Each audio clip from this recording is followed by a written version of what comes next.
हाय दोस्तों, मैं Ram Chauhan, NS athletics coach, physical fitness trainer और मैराथन कोच। आज का हमारा जो सेशन है shot put, athletics shot put. Shot put 16 pound होता है, 12 पाउंड होता है, 10 पाउंड होता है और 8 पाउंड होता है। ओके, तो एज के ऊपर डिपेंड करता है। अंडर 14 के लिए 8 पाउंड होता है, अंडर 16 के लिए 10, अंडर 18 के लिए 14 होता है और लास्ट में अंडर ओपन के लिए होता है अंडर 16 पाउंड। आज हम आपको शॉर्ट पुट का वार्म अप और स्टैंडिंग थ्रो दिखाएंगे और नेक्स्ट वीडियो में हम आपको ग्लाइड थ्रो और डिस्को थ्रो करके दिखाएंगे कि किस तरह शॉर्ट पुट को थ्रो किया जाता है।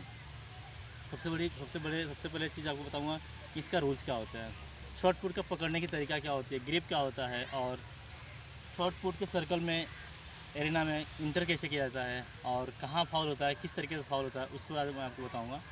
तो सबसे पहले शॉर्ट पुट का ये एरिना है, ये एक्चुअली है डिस्कस थ्रो का, बट मैं हमारा शॉर्ट पुट का टूट गया है सर्कल, जिसके हम आज आपको डिस्कस थ्रो के एरिना में आपको शॉर्ट पुट का टेक्निक दिखाऊंगा। ये है शॉर्ट पुट का सर्कल, इसका ट्रायंगल होता है, डिग्री होता है 94 डिग्री। ओके, इसका जो ट्रायंगल होता है,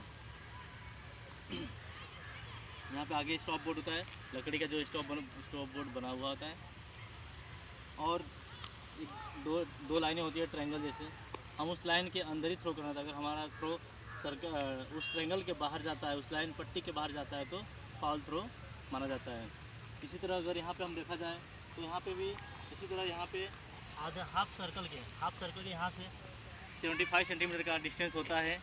यहाँ होता है, इस साइड होता है और इस साइड होता है। हमें ये बता नहीं सकते आपको, पर हमारा थोड़ा सा ग्रास है यहाँ पे। ओके, और हम शॉर्ट पुट देने के बाद इंटर कहीं से भी कर सकते हैं। ऐसा नहीं कि हमें इंटर पीछे से ही करना है, हम इंटर आगे से भी कर सकते हैं। ओके, इंटर होने के बाद अगर आप एक बार इंटर हो गए तो इसके बाहर शॉर्ट पुट लेकर नहीं जा सकते। अगर हम शॉर्ट पुट लेकर या हम कहीं से अगर बाहर जाते हैं तो थ्रो करने के बाद उसको फाउल करार दिया जाता है। तो अगर हम इंटर कर लिए, सर्कल में इंटर होने के बाद हमें बाहर नहीं जाना रहता है। हम जब थ्रो कर लेने के बाद हम डायरेक्ट सर्कल के पीछे के साइड से बाहर निकलना रहता है।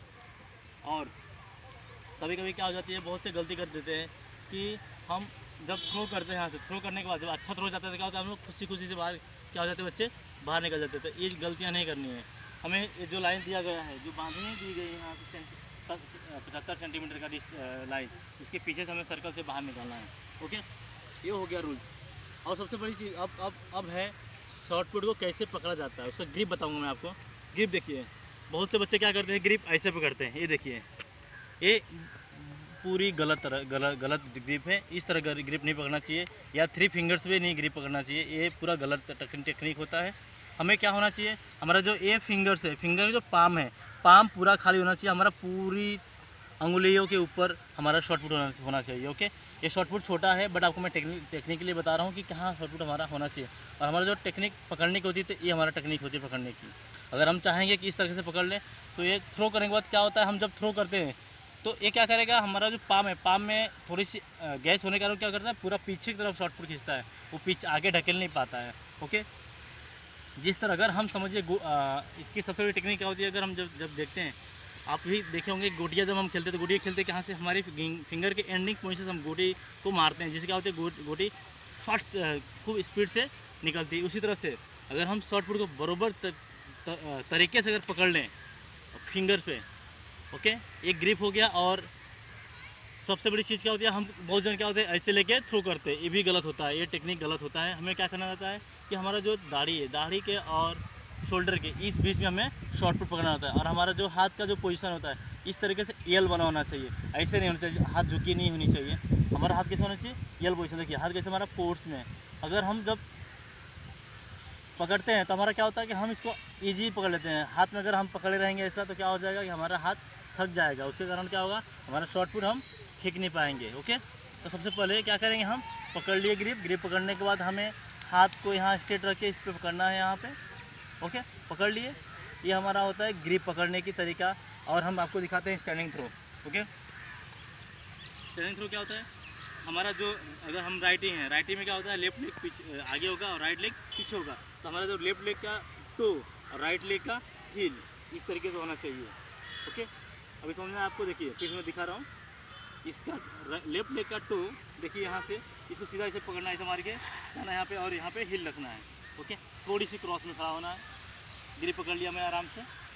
ओके, देख लीजिए पूरा अच्छी तरह से मैंने पकड़ लिया हो।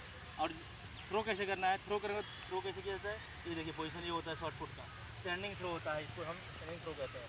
हम जब इसमें बहुत से क्या करते हैं, बहुत से गलतियाँ क्या करते हैं बच्चे लोग कि खड़े हो जाते हैं और सीधा पैर लेते हैं। अगर हम सीधा पैर लेते हैं तो क्या होता है, हम देखिए हम थ्रो करेंगे क्या हो जाएगा, हमारा जो आगे और पीछे का जो पार्ट होता है, हिप जो होता है, हिप क्या हो जाएगा, ब्लॉक हो जाएगा, जिसके कारण हमारा फोर्स सही से नहीं लगेगा।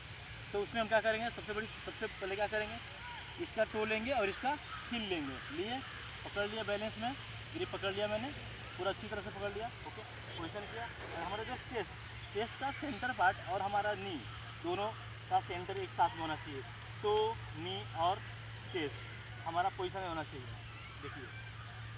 ओके, अभी हम आपको थ्रो करके नहीं दिखाएं, अभी हम आपको बताते हैं वार्म अप को कैसे, शॉर्ट पुट का वार्म अप कैसे किया जाता है। ओके, शॉर्ट पुट को ले लेने का ऐसा पकड़ना है हाथ में से। ओके, शॉर्ट पुट का वार्म अप बताना है आपको, इसलिए थोड़ा सा डाउन होंगे स्क्वाट में और ये पोजीशन थ्रो करेंगे।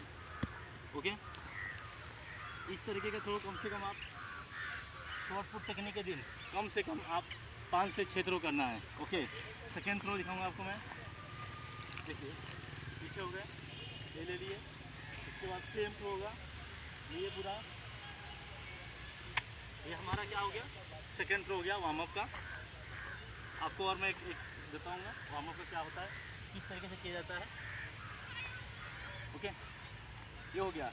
और हमें थ्रो जब करना रहता है तो क्या करना है, थोड़ा डिस्टेंस ले लें हाथ में और ग्रिप पकड़ना है सेम, और जोर जोर से इसको ज़मीन पे पकड़ना, मारना है जोर जोर से। हम जब फोर्स से मारते हैं, ओके, तो इसी को ध्यान देना है कि हमारा हाथ नीचे ज़्यादा ना जाए, हम थोड़ी सी बॉडी को बेंड रखना है और जितना हो सके हम शोल्डर को पूरा फोर्स से नीचे धकेलना है। ओके, इसको इस तरह कम से कम 5 से 6 बार करना है। ओके, अभी मेन टेक्निक में हम आते हैं। अब आपको हम स्टैंडिंग थ्रो करके दिखाएंगे कि किस तरीके से थ्रो किया जाता है। ओके, देखिए मैं पहले बताया था आपको, इसका टो और इसका हिल ले लिए, ग्रिप पकड़ लिया मैंने आराम से, हाथ में ले लिया, मैं थोड़ा डाउन हुआ। ओके, जोर से जितना आप लगा सकते हो जोर से, अभी मैंने क्या किया यहाँ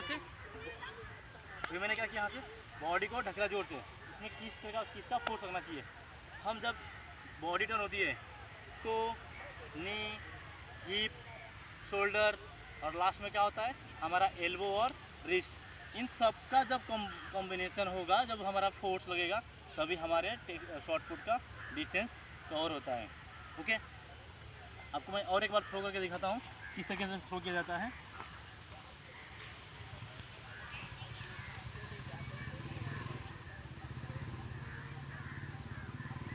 इस चीज़ को ध्यान देना है कि हमें शॉर्ट पुट में जल्दबाजी कभी नहीं करना है, क्योंकि ये कैसा है, ये रिस्की इवेंट होता है। अगर हम थोड़ा भी ग्रिप गलत पकड़ लेते हैं तो क्या होता है, हमारा फिंगर टूटने की पूरी संभावना होती है। देखिए अगर मैं इसे छोड़ दूँगा पूरा फिंगर टूट सकती है। ओके, बहुत केयरफुल क्या कराता है, शॉर्ट पुट को ले लिया मैंने सेम। ओके, देखिए पकड़ा मैंने, फोर्स से डाउन हुआ और जोर से मारते हुए देखा मैंने क्या किया, पूरा फोर्स मारा यहाँ से, मेरी पूरी बॉडी क्या हो गई, ऊपर उठ गई, और लास्ट हमारा फोर्स क्या गया, हमारा कन्वर्ट मैंने क्या किया, अपने पूरे रिस्ट पे किया, रिस्ट पे क्या हो गया, फोर्स ऊपर उठाया बॉडी। इस तरह से शॉर्ट पुट टेक्निक होती है। मैं आपको सिर्फ आज शॉर्ट पुट का स्टैंडिंग और वार्म अप करके दिखाया हूँ।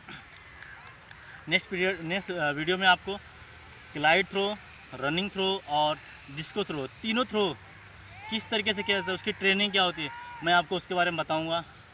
इस वीडियो को आगे देखने के लिए थैंक यू, धन्यवाद।